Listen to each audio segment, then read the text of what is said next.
그리스도의 사랑하는 형제자매는 우리가 오늘 본문을 읽었습니다. 아주 인상적인 말씀이 한 구절이 있죠. 그건 4절에 나오는 14만 4천 명이 인침을 받았다는 말씀입니다. 우리가 14만 4천 그러면 이 숫자를 떠올리면 누가 생각나겠어요? 여호와의 증인이죠. 여호와의 증인.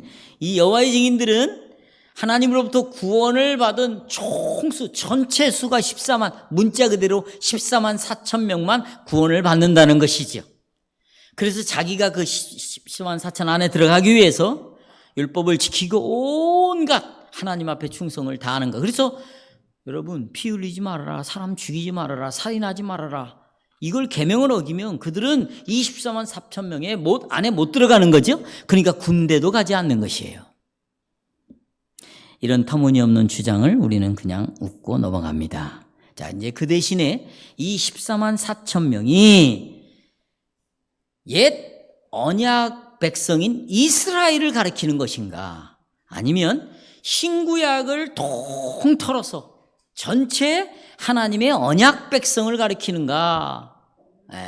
이거에 대해 우리가 의문을 가질 수밖에 없어요. 다시 이제 들어온 성도가 있어서 14만 4천 명이 구약의 이스라엘 백성들을 가리키는 말인가? 아니면 신약과 구약을 통틀어서 합해놓은 수가 14만 4천인가? 여기에 대해서 의문을 가질 수 있습니다. 이 문제에 대한 답은 아주 간단합니다. 여러분, 계시록이 누구에게 쓰여졌어요?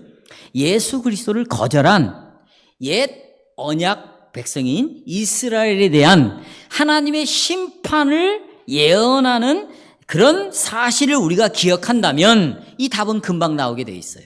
또 하나, 오늘 본문이 6장과 8장 사이에 끼어 있습니다. 6장과 8장 사이에.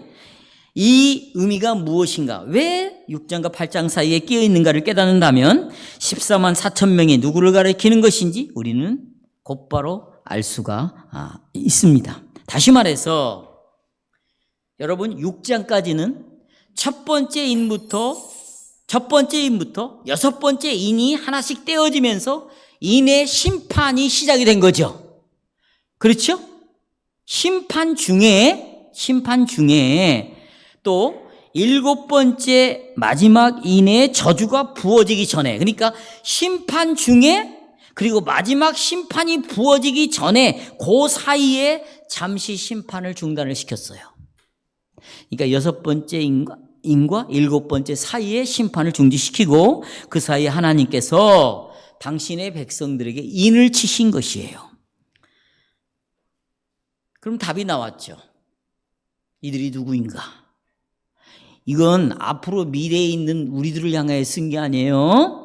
AD 70년 심판을 앞두고 옛 언약 백성들, 그 다음에 그 중에 유대인들 중에 예수를 믿고 구원받은 사람들, 그리고 이방인 중에 그 당시에 들어온 사람들이니까 여기 14만 4천 명은 누구를 두고 하는 말인가를 여러분이 아실 수 있겠죠. 네. 그러나 이보다 더 중요한 질문은 하나님의 심판이 진행되는 가운데 과연 그러면 신실한 끝까지 언약의 약속을 믿음으로 지킨 사람들은 어떻게 되는 것인가? 이미 6장에서 살펴봤던 것처럼 하나님의 심판은 온 이스라엘 땅에 있었죠. 임했죠. 그러나 그 이스라엘 땅에 신실하게 예수를 믿고 돌아온 유대인들도 그 안에 있었단 말이죠. 그렇죠? 그럼 하나님께서 하나님의 대적을 심판하는 가운데 이렇게 믿음으로 신앙을 지켰던, 신앙 고백을 했던 신실한 백성들은 그러면 어떻게 하셨는가? 오늘 본문이 그걸 말하고 있어요. 하나님께서 신실한 언약 백성들은 다 같이 다 심판을 했는가? 아니죠. 그들을 보존하셨다는 거예요. 그들을 보호했다는 거예요. 그러기 위하여 이마에 심판을 중단시키고 뭘 치게 해요? 인을 치게 한 거예요. 자, 오늘 대적을 심판하는 가운데에서 당신의 신실한 언약 백성을 완전히 보존하시는 주 하나님이라는 주제를 가지고 두 가지를 말씀드립니다. 첫째, 대적을 심판하는 가운데 진행되는 중에 멈추고 자기 백성들에게 인을 치시는 하나님입니다. 요한은 예수님을 부인하고 거절함으로 하나님을 대적한 이 이스라엘 백성들 위에 하나님의 심판이 임하는 모습을 하늘 성전에 올라가서 보았죠. 어린 양 대신 예수 그리스도께서 하나님의 오른손에 있는 한 책을 발견했어요. 두루마리를. 그리고 그 책을 가져다가 그 두루마리 속에 담겨져 있는 7가지의 인을, 심판을, 저주를 하나씩 떼기 시작하였고, 그 하나님의 저주가 이스라엘 위에 임하였습니다. 이것이 둘째 인부터 넷째 인까지의 내용이고, 다섯째, 여섯째 인은 지난주에 살펴본 것처럼 이스라엘의 지도자들, 특별히 대제사장과 장로들, 서기관들, 그 지도자들이 예수 그리스도를 십자가에 못 박아 죽였을 뿐만 아니라 그 예수를 믿고 따르는 자들도 핍박했고 감옥에 집어넣었고 많은 사람들을 피를 흘리게 했다. 그들을 죽였다. 그래서 이제 다섯째, 여섯째 인이 떼어질 때 이스라엘의 언약의 지도자들이 파멸을 하면서, 그리고 이스라엘 민족 자체가 이제 지도자들이 멸망을 당하니까 아예 백성들도 이제 멸망을 당할 그럴 위기에 놓여 있었던 것이죠. 그것이 계시록 6장 10에서 17절의 내용, 지난주의 말씀입니다. 그것은 이제 7인이 떼어짐으로 이스라엘과 모든 심판이 끝나는 것이죠. 그런데 오늘 본문에 보면 곧바로 7인이 떼어지지 않고 있습니다. 1절에 보시면, 오늘 1절, 내 천사가 땅에 내 모퉁이에 서서 있죠. 그리고 땅의 사방에 내 바람을 붙잡았습니다. 그리고 그 바람이 불지 못하게 하는 것을 보았습니다. 여기 내 천사들은 하나님을 대신해서 심판하는 자들입니다. 그렇죠? 그들이 땅에 내 모퉁이에 서 있어요. 이 땅은 뭘 상징한다고 그랬어요? 이스라엘을 상징한다고 그랬죠. 그 이스라엘 땅은 또 뭘 상징해요? 성전의 제단, 제물을 잡는 그 제단을 상징한다고 여러분에게 말씀을 드렸습니다. 여기 바람이 등장하는데, 바람은 하나님께서 백성들에게 축복이나 저주를 가져오기 위해서 사용하는 도구를 사용하는 상징이에요. 이 바람은 축복이나 저주를 가지고 오는 그런 도구의 역할을 했다는 거예요. 근데 직접 바람이 분다는 것이 아니라 상징이란 말이에요. 근데 오늘 본문은 축복이에요, 저주예요? 저주죠. 아주 뜨거운 사막 돌풍이 초목을 말려버리듯이 하나님은 불경건한 하나님의 이 말씀을, 언약의 말씀을 믿지 아니한 그런 자들 위해 불같은 바람을 통해서 불같은 시험을 내리는 거예요. 이것이 계시록 16장 9절, 또 우리가 살펴보지 않았지만 계시록 7장 16절에 불로 심판한다고 나오고 있습니다. 그러나 지금 내 천사들은 땅에 내 바람, 그 하나님의 심판을 딱 멈췄어요. 바람을 붙잡고 있어요. 그래서 1절 보세요.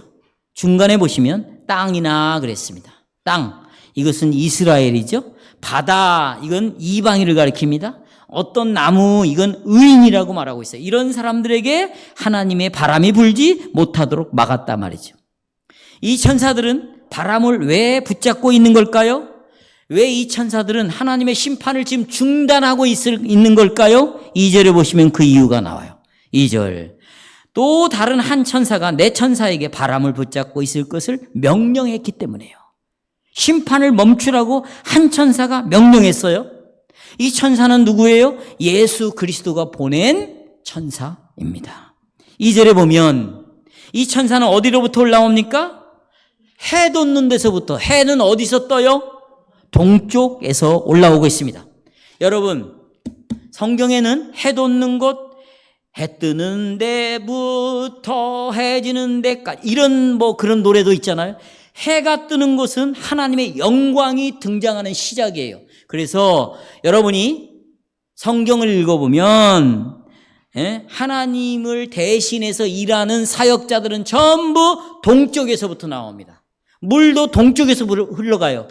에덴이 어디에 있어요? 동쪽에 있어요. 에덴 동산에 있는 물도 동쪽으로부터 흘러나오는 거예요. 성경의 동쪽은 하나님의 일하시는 시작인 거예요.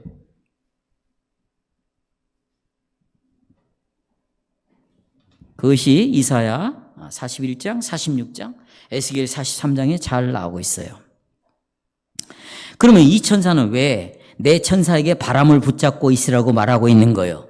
왜 바람을 붙잡고 있어요? 명령했기 때문에. 예수님이 그 종들을 통해서 천사를 통해 명령. 두 번째는 3절에 나와 있습니다. 이르되 우리가 하나님의 종들의 이마에 인치기까지 땅이나 바다나 나무를 해하지 말라 하더라 그랬어. 이 천사는 하나님의 신실한 믿음을 지킨 자들의 이마에 인을 치기 위하여 내 천사에게 잠시 심판을 중단시키라고 명령을 하였습니다. 그런데 이 동쪽에서 올라온 이 천사의 손에 뭐가 들려져 있어요? 하나님의 인이 들려져 있어요. 하나님의 도장이 인이 들려져 있습니다. 그러면 이 인은 도대체 뭔가? 왜 이 하나님의 백성, 그 신실한 백성, 종들에게 인을 치는 건가? 도장이 뭔가? 자, 보세요. 성경에서 인이라는 것은 확증. 이건 분명하다. 그 다음에 보증해 주는 거예요. 이건 틀림없다. 보증. 여러분, 보증인이 되는 거죠? 보증인 거죠? 뭘 보증으로 삼죠? 이건 틀림없는 것이다. 확증, 보증, 그리고 이것은 하나님이 인정한다. 확증, 보증, 인정이에요. 따라서 확증, 보증, 인정. 이것이 뭘 나타내는 거예요? 이것을 인. 예를 들어 볼게요.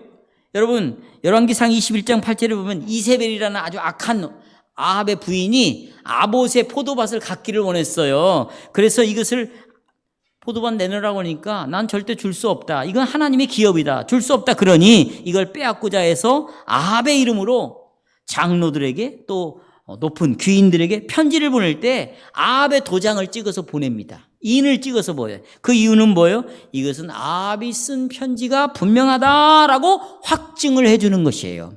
또 느헤미야 9장 38절에 보면 방백들 또 제사장들 또 레위 사람들이 모여가지고 하나님 앞에서 약속, 언약을 맺어요. 언약 이렇게 하겠다고. 그때 도장을 딱 찍습니다. 이가 쓴 편지는 이것은 분명하다, 확증하는 것이에요. 오늘 본문의 이는 사람이 찍어놓은 도장이 아니에요. 이것은 하나님의 인입니다. 사람의 도장은요, 사람의 인은 도장을 사용하거든요. 또 사인을 하기도 해요. 그러나 하나님의 인은 도장이나 사인이 아니에요. 그러면 하나님의 도장, 인은 뭘까요? 하나님이 찍으시는 인은 보증, 확증, 인정해주는 도장은 뭘까요? 고린도후서 1장 21절, 22절입니다. 우리를 너희와 함께 그리스도 안에서 굳건하게 하시고 우리에게 기름을 부으신 이가 하나님이시니 그가 또한 우리에게 인치시고 그 다음에 뭐가 나와요? 보증으로 우리의 마음에 누구를 주셨다? 성령을 주셨다. 그러니까 하나님이 사용하시는 이는 누구실까요? 성령이십니다. 그러면 하나님은 이 성령의 인을 언제 사용합니까? 어떤 목적으로 사용하죠? 두 가지가 있어요. 자, 성령이 인이에요. 어떤 목적으로 성령의 인을 사용할까요? 여러분이 예수를 믿을 때 내가 예수를 믿겠습니다. 그러면 하나님이 약속하신 기업을 우리에게 주시는데 내가 너에게 기업을 주겠다. 그 기업이 뭐냐? 내가 너에게 구원을 주겠다. 죄 용서를 주겠다. 너는 영원히 지금부터 예수를 믿음으로 내 자녀가 되었다. 내 자녀, 영생, 죄사함, 또 영원한 하나님의 나라에 이제 너는 들어오게 될 것이다. 이게 다 기업이에요. 그런데 이 기업은 절대로 취소되지 않는다. 내가 그걸 보증해 주겠다. 확증해 주겠다. 그리고 그 확증으로 너에게 마음속에 누구를 보내시는 거예요? 성령을 보내시는 거예요. 그러니까 성령은 언제 오세요? 예수를 뭐 할 때? 영접할 때, 받아들일 때 오시는 것이지요. 두 번째, 그런데 여기서 이게 중요합니다. 두 번째, 이 성령의 인을 언제 사용하는가? 어떻게 사용하는가? 여러분, 하나님께서요, 악인을 심판하는 가운데 특별히 믿음을 지킨 자들, 의인을 하나님이 보호해 주실 때 보증으로 성령을 보내셔요. 자, 악인이 누굴까? 내가 늘 말씀드리지만 정말 오해를 하고 계시는 것 같아요. 많은 교회를 다닌 사람들이 악인 그러니까 저 나쁜 정치인들, 나쁜 누구, 또 저 감옥에 있는 사람들, 그리고 여러분 주위에 친인척 중에 아주 못된 사람들 있죠. 그런 사람들을 악인이라고 생각해요. 성경은 그런 사람들을 악인이라고 말하죠. 물론 그들도 악인이에요. 그들이 악인이 아니에요. 예를 들어 볼까요? 시편 1편에 복 있는 사람은 악인의 꾀를 좇지 아니하며 죄인의 길에 서지 아니하며 오만한 자의 자리에 앉지. 이 사람들이 누군지 아세요? 교회 안에 들어온 사람들이에요. 예배당 안에. 그런데 여기는 들어왔지만 말로는 예수를 믿는다라고 자랑하지만 실제로는 예수를 생활 속에서는 부인해. 어떻게? 악인의 생각이 늘 자기 속에 있어요. 악인은 어떤 사람이에요? 막 못된 짓 하는 사람? No. 하나님을 인정하지 않는 사람이에요. 하나님을 하나님으로 인정하지 않아. 그런 사람들의 생각을 늘 가지고 살아가는 거예요. 죄인의 길을 따라가요. 이 세상 사람들이 다 그 길을 가니까 나도 거기다가 발을 하나 얹고 그 다음에 얹어서 막 같이 따라가는 거예요. 오만하죠. 그런 사람들은 굉장히 교만합니다. 자기 것을 내려놓으려고 하지 않아요. 이런 자들은 반드시 하나님이 심판을 하십니다. 지금 요한계시록이 그들을 향하여 하는 말이에요. 네, 심판을 하시고, 그러나 그 중에 의인들이 있어요. 여호와의 율법을 즐거워합니다. 늘 말씀을 읽습니다. 그 말씀에서 기쁨을 찾아요. 즐거움. 여호와의 율법을 주야로 또 뭐해요? 말씀이 전파되고 말씀이 묵상이 되고 가르쳐지는 곳에 항상 이 영혼이 함께 있는 거예요. 그런 자들은 시절을 쫓아 열매를 맺는 거예요. 그런 곳에 의인은 들어와요, 못 들어와요? 바로 말씀이 선포되고 가르치는 곳에 항상 의인들은 모이게 되었어요. 왜? 들어보세요. 왜 의인들은 모였느냐? 그 사람을 하나님이 선택했거든요. 그리고 그 안에 아까 누구로 인쳤다고 그랬어요?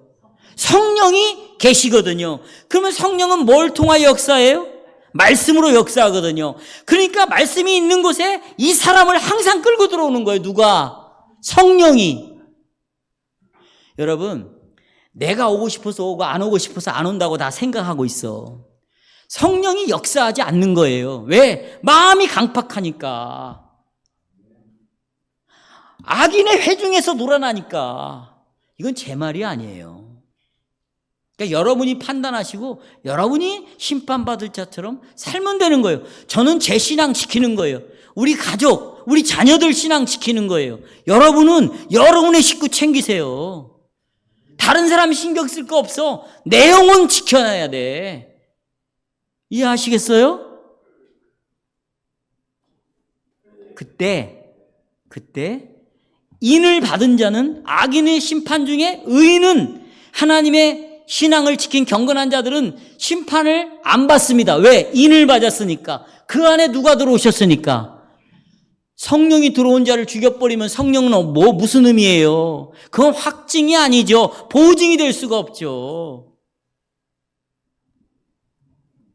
이것이 에스겔서 9장에 나오는 아까 우리가 읽었다.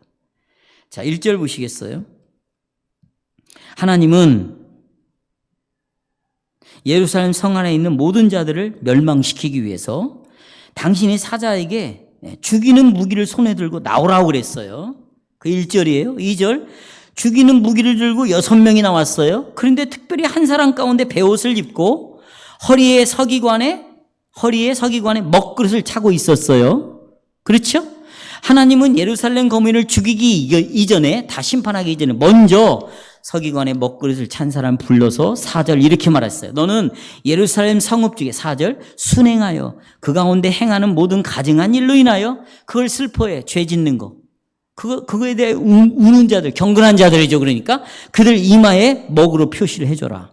이 사람은 예루살렘 성을 돌아다니면서 표시를 했습니다. 이 표시는 악인들, 하나님을 배신한, 배교한, 말씀을 떠난 자들을 멸망시키는 가운데 경건한 자들은 죽임을 당하지 않고 보를 받는 보증으로 이마에다가 먹칠을 해놓은 거예요. 6절에 실제로 예루살렘에 불경건한 백성들이 이제 바벨론이 쳐들어옵니다. 바벨론이 그 유다가 다 멸망을 당하는데 이마에 표가 있는 자들은 죽임을 당했다, 죽이지 않았다. 죽임당하지 않았다. 바로 그 내용이 오늘 본문에 말하고 있는데, 하나님은 천사를 통하여서 자기 백성의 인을 쳤는데 그 인은 뭐냐? 아까 믿을 때에 성령이 오신 그 인이 아니고 악인을 심판할 때 경건한 자들은 살아난다. 두 번째 인. 예. 그 의미로 바로 머리에 이마에 인을 친 거예요. 첫 번째 인은 내가 예수를 믿을 때 기업의 보증으로 성령이 오신 거죠. 이게 아니고 악인들을 멸망하고 심판하는데, 그러나 끝까지 믿음을 지킨 자들은, 신실한 자들, 경건한 자들은 바로 살아난 거죠. 그들을 위하여 인을 치는 거니까 두 번째를 위하여 인을 치는 거예요. 그들 이마에 인을 받았습니다. 그런데 그들의 이마에 인에 대해서 출애굽기 38장을 이렇게 말하고 있어요. 36, 37절 보십시오. 36절, 너는 또 순금으로 패를 만들어라. 여러분 뭐 교패, 뭐 문패 이런 거 있죠? 그걸 순금으로 만든데 그 안에 글자를 집어넣으래요. 근데 글자를 어떻게 집어넣느냐? 도장을 파는 방식대로 글자를 써넣으래요. 글자의 내용이 뭐예요? 같이요. 시작. 이쪽은 말 안 해요. 이쪽만. 시작. 성결. 도장을 파는 방식으로 이 글자를 집어넣으래. 그리고 그 패를 청색 끈으로 머리에 관을 썼는데, 대제사장이 관 위에 매되 곧 청색 끈으로 메어가지고 곧 관 전면에서 하나님 볼 수 있게 해라 그랬어요. 여러분, 대제사장은요 1년에 한 차례 지성소에 하나님 앞으로 가잖아요. 그때 관을 써요. 근데 그 관 정면에 무슨 글자가 쓰여져 있냐면 하나님께, 여호와께 성결이라는 글자를 새긴 패가 이 관 앞에 이 청색끈으로 묶어가지고 들어가는 거예요. 왜냐? 대제사장은 지성소에서 거룩하신 하나님을 만나죠. 그러나 대제사장은 죄인이에요. 근데 어떻게 죄인이 하나님을 만납니까? 그럴 수 없어요. 그런데 하나님께서 그를 거룩하다, 죄가 없다, 성결하다, 깨끗하다, 그렇게 보증을 해 주신 거예요. 그렇게 인정을 해 주신 거예요. 그러니까 이 패는 곧 인이란 말이에요. 이 패는 뭐라고요? 하나님이 너는 죄가 없어, 깨끗한 자라고 보증하고 확증하고 인정해주는 도장과 같은 거란 말이에요. 그렇죠? 이와 같이 하나님의 백성들이 이제 성경으로 돌아오면 이마에 인을 맞았다는 것은 이런 뜻이에요. 똑같아요. 하나님 앞에서 성결하다, 이 사람은 죄가 없다, 의롭다, 거룩하다, 이런 인정을 받았다는 것이죠. 그래야 여러분 죽임을 당하지 않죠. 초대교회 이스라엘 그리스도인들은 동족으로부터, 유대인 지도자와 유대인들로부터 엄청난 환난과 핍박을 받았습니다. 사도들과 선지자들, 그리고 예수를 믿는 신자들, 대제사장들에게 신문을 받았어요. 감옥에 갇히고 고문을 당하고 고향에서 살 수가 없어요. 다 굴속에 들어갔어요. 굴속에. 굴을 파고 살았어요. 먹을 것이 없어서 굶어 죽었어요. 헐벗었어요. 심지어 잡히면 책지에 맞아 죽었어요. 불에 태워 죽었어요. 목을 잘라 죽였어요, 여러분. 이유는 딱 하나예요. 우리가 지난 주일날, 12주일날 왜 예수를 구주라고 부릅니까? 그분만이 유일하게 나를 죄에서 뭐할 자이기 때문이에요. 구원할 자이기 때문입니다. 이것 때문에 죽임을 당한 거예요. 근데 그것을 말로는 다 믿는데요. 자랑한대요. 실제로는 자기 삶 속에서 예수가 유일한 구주가 아니에요. 말로는 나 예수 믿는다 하지만 실제 생활 속에서 자기에게 구원을 줄 물질을 따라가는 거죠. 사람을 쫓아가는 거죠. 자기 욕망을 따라가는 거예요. 자기가 하고 싶은 대로 가는 거예요. 왜? 그것이 자기의 길에서 자기를 구원할 것처럼 믿고 있으니까. 그들은 실제로는 예수를 인정하는 자다, 부인하는 자다. 그런데 이런 핍박이 하고 죽임이 와도 끝까지 유일한 예수 그리스도를 믿었어요. 왜 그랬을까요? 그들에게 성령이 계시기 때문이에요. 그러니까 성령이 계신다 안 계신다는 건 자기가 분명히 확신할 수 있는 거예요. 뭘로 알 수 있어요? 열매를 보고 내 안에 지금 성령이 계시는가? 성령이 나를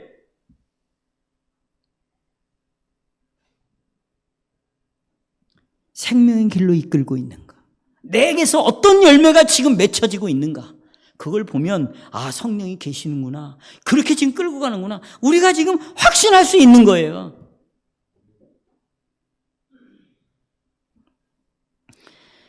그들이 그렇게 살았다는 것은 성령이 계신다, 인을 받았다는 증거인 거예요.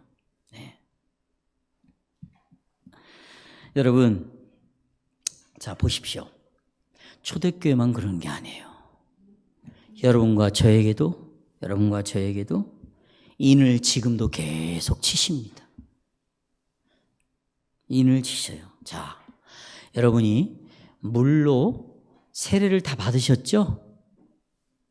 물로 세례를 받았다는 것은 성령으로 인쳤다는 것입니다. 그게 고린도후서 1장 21절부터 22절에 나옵니다. 자, 다시 한번. 물로 내가 세례를 받았다. 그 말은 다른 말로 성령으로 내가 인침을 받았다는 것입니다.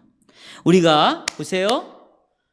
왜 물로 세례 받은 것이 성령으로 인침을 받은 것인가? 성령으로 인침을 받았다는 것을 외적으로 보여주는 게 물로 세례를 받는 거예요. 다시. 성령으로 내가 인침을 받은 사람이다. 하나님이 성령으로 나를 인쳤다라는 걸 외적으로 눈으로 보이게 나타내는 것이 뭘로 세례를 받는 거라고요?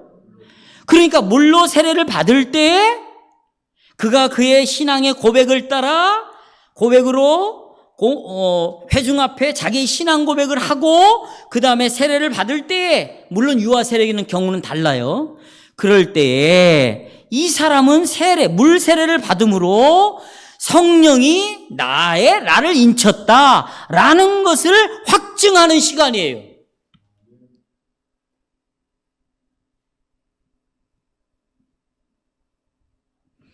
그런데 이 성령의 인침을 받은 자들은 어떤 핍박이 와고 죽임이 와도 하나님은 나를 이 성령 하나님이 내 안에 계시기 때문에.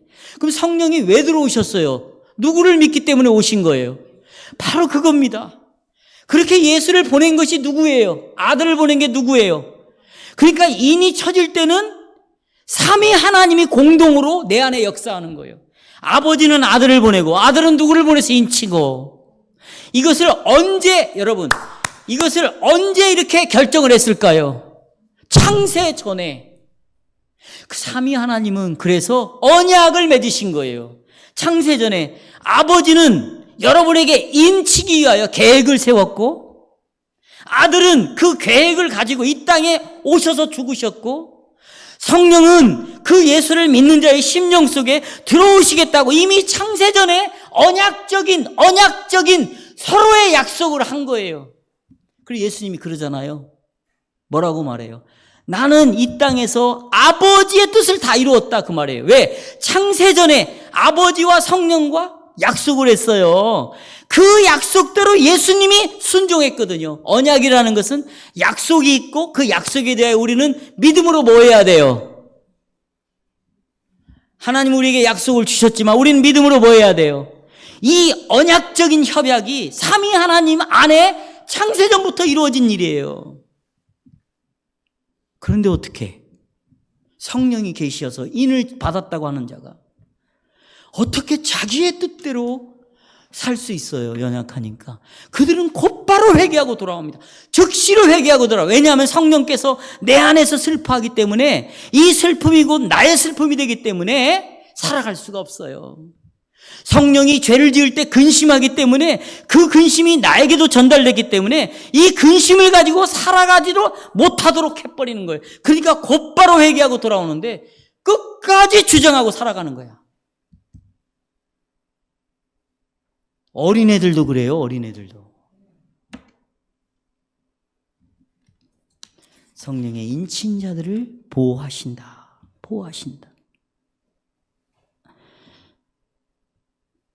그러면 여러분, 성령의 인침을 받은 자들이 누굽니까? 예수 그리스도를 보세요. 믿는 자들에게 값없이 은혜로 선물로 값없이 성령의 인침을 받은 거예요. 받은 것입니다. 자, 그래서 신자들은 이 약속의 인침, 성령을 받았다. 내 안에 성령이 계신다. 이것을 여러분들이 확신하시기 바랍니다.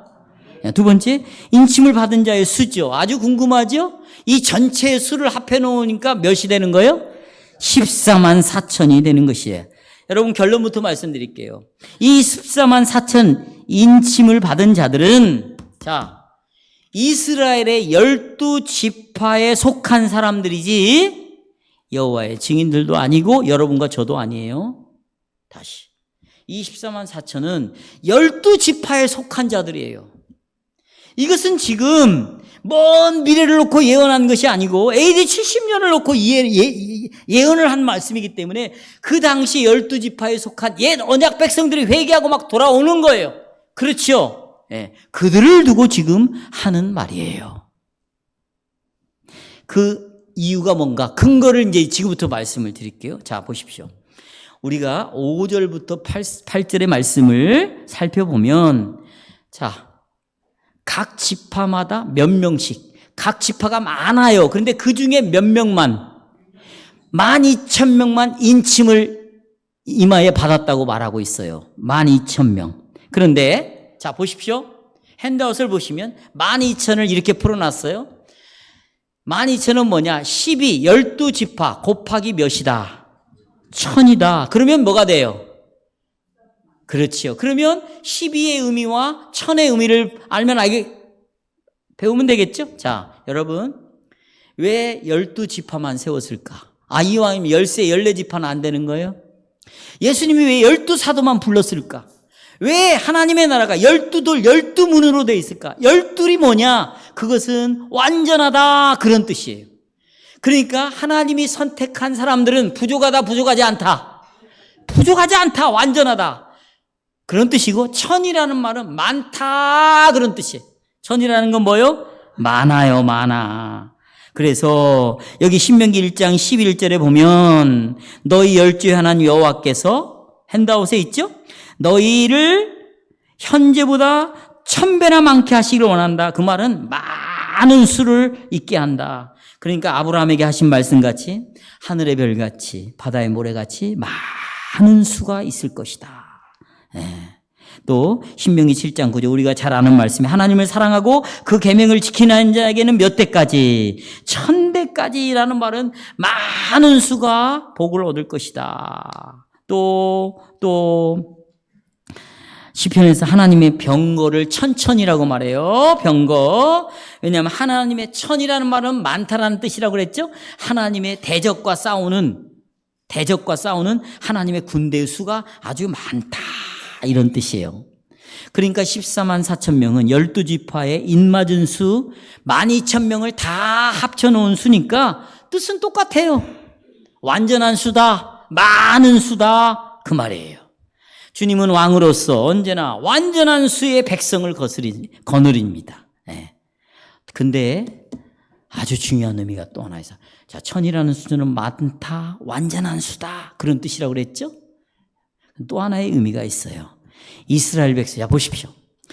이스라엘 백성들이 대적과 전쟁을 하잖아요? 그러면 군사를 소집합니다. 그런데 군사를 소집할 때 1000단위로 소집을 해요. 몇 단위로? 지금 굉장히 중요합니다. 1000이라는 숫자는 이스라엘 군대에서 기본적인 분할 단위입니다. 이 점에 우리가 주목해야 할 말씀이 있어요. 여러분, 미가 아시죠? 미가 선지자는 예수님의 탄생을 예언한 선지자예요. 베들레헴에서 태어날 것이다, 말구에서 태어날 것이다, 이런 걸 미가 선지자가 다 예언을 했어요. 그 예언한 말을 한번 살펴볼까요? 미가서 여러분 핸드아웃 보시면, 자, 베들레헴 에브라디야, 너는 유다 족속 중에 이 족속이 히브리어로 천천이라는 말이에요. 아까 천은 이스라엘 백성들이 전쟁에 나가는 군사를 모집할 때 몇 단위씩 군인을 나타내는 단어예요. 이 천이 많다라는 수가 있지만 이게 군인을 나타내기도 해요. 그런데 1절 미가서 5장 1절에 보면 지금 이 베들레헴을 가리켜서 뭐라고 불러요?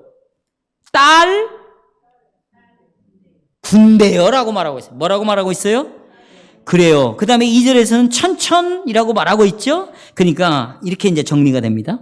미가는 거기서 베들레헴에서 하나님의 나라를 다스릴 자가 나올 것이라고 예언을 해요.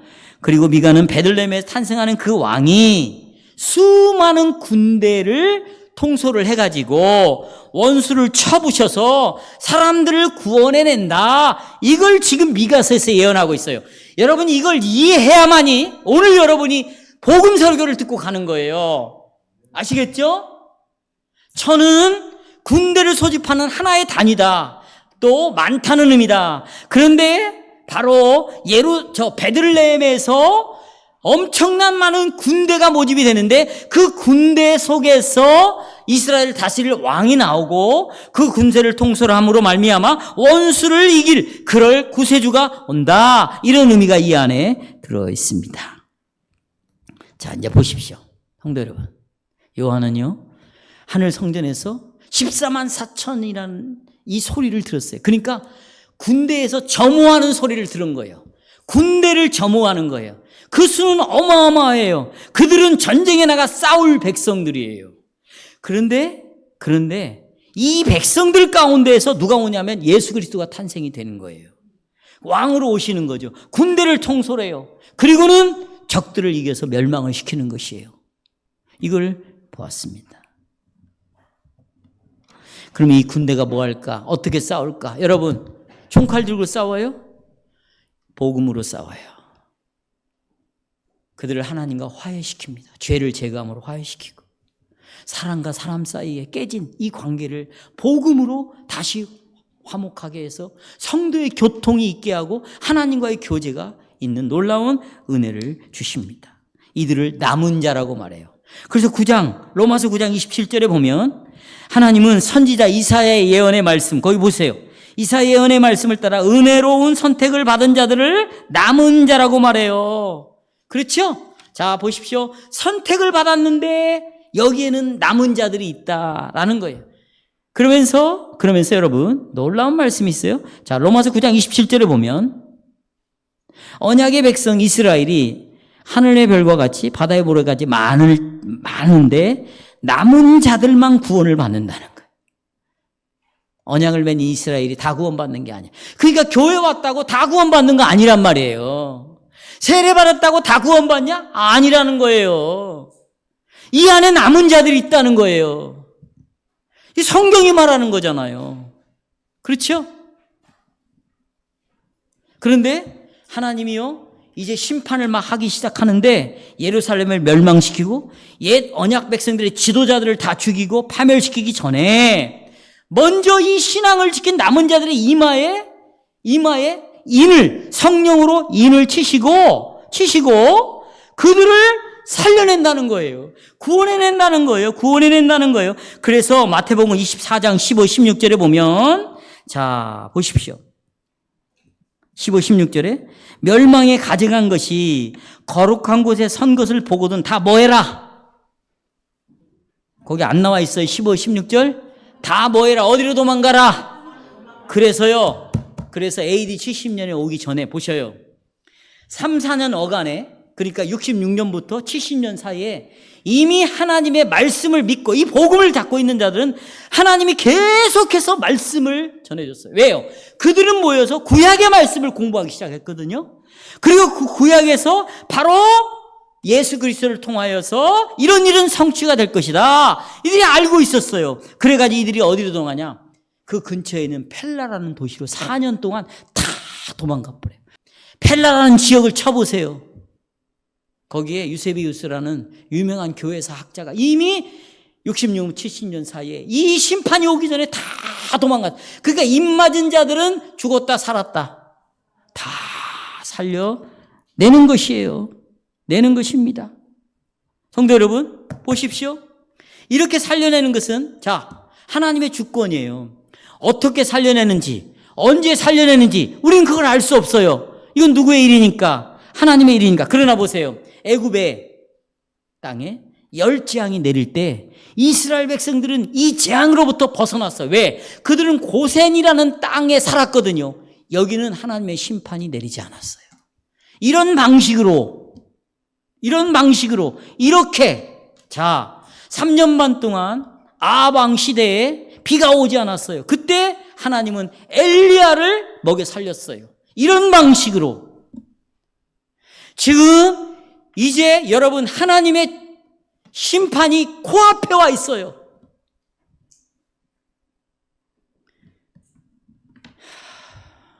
여러분이 정말 성경을 안다면 시집가고 장가가고 시험 보고 취직하고 이게 나쁘다는 게 아니에요. 또 직장 다니고 이게 나쁘다는 게 아니에요. 그걸 왜 하냐는 거예요. 그것을 그 일 속에서 그 과업 속에서 맨 먼저 네가 누구의 영광을 생각하라고 기도하고 있어요. 하나님의 영광. 이런 방식으로. 그러나 내 이마에 내 마음에 성령으로 인침받은 자들은 주님 반드시 나를 지키시고. 그런데 성도 여러분 내가 이런 신앙을 지키려면 힘이 있어야 돼요 없어야 돼요? 그래서 무장이 돼야 되는 거예요. 무장. 그래서 성령이 우리 안에 오신 거예요. 그러니까 이제 말씀을 맺겠어요. 아까도 미가서를 통해서 딸의 군대라고 그랬잖아요. 예수님이 왕으로 오셔가지고 이 군대를 완전한 군대, 충만한 수의 군대, 부족함이 없는 군대를 적들을 멸망시키가 이 군대를 통치하셔요. 뭘로 무장시키느냐? 하나님의 말씀으로 무장을 시키는 거예요. 성도 여러분 말씀이 선포되는 곳에 당신은 반전히 앉아 있어야 되는 거예요. 오늘 오전 설교로는 여러분 불완전한 거예요. 오전 설교로는 반드시 오후에 교리 설교를 들어보면 내가 어떻게 무장을 해야 될 것인가 선명하게 이 도장이 뭘 의미하는가 성령으로 인쳤다는 것이 뭘 의미하는가를 알 수 있어요. 여러분 예수 그리스도가 예수님이 구원자가 왜 그리스도라고 불립니까? 기름 부음 받은 자라고 부릅니까? 들어보세요. 예수님은 이 구원의 구속의 사건을 이루시기 전에 먼저 기름 부음을 받았어요. 임명을 받았어요. 그렇죠? 그 기름이 뭡니까? 성령이에요. 하나님이 아들을 보내시고 이 아들로 하여금 구원의 역사를 펼칠 때 그냥 아들만 보낸 것이 아니에요. 무장을 시켰어요. 아들을. 누구를 보내심으로?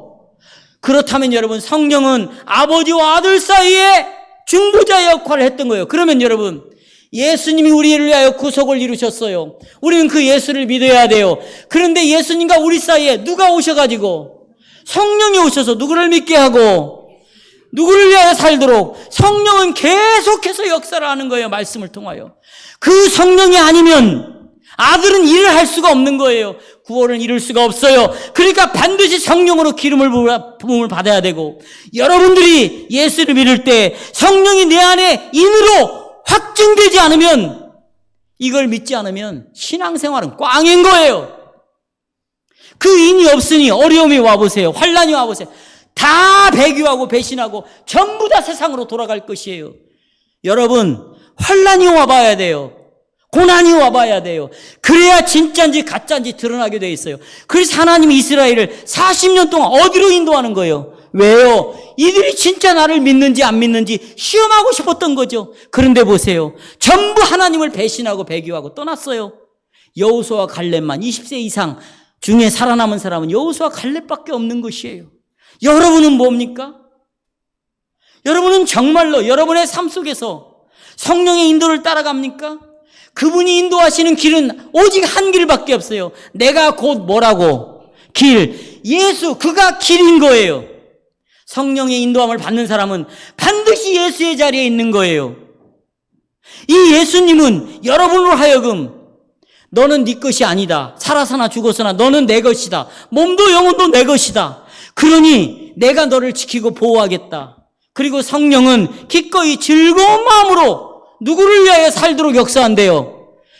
하나님의 아들을 위하여 살도록 역사한다는 것이죠. 이런 자들은 하나님의 심판이 와도 두려워할 거 없어요. 아멘. 주 예수여 어서 오시옵소서. 나는 주님을 기다립니다. 이 믿음으로 살아가는 여러분이 되시기를 바라요.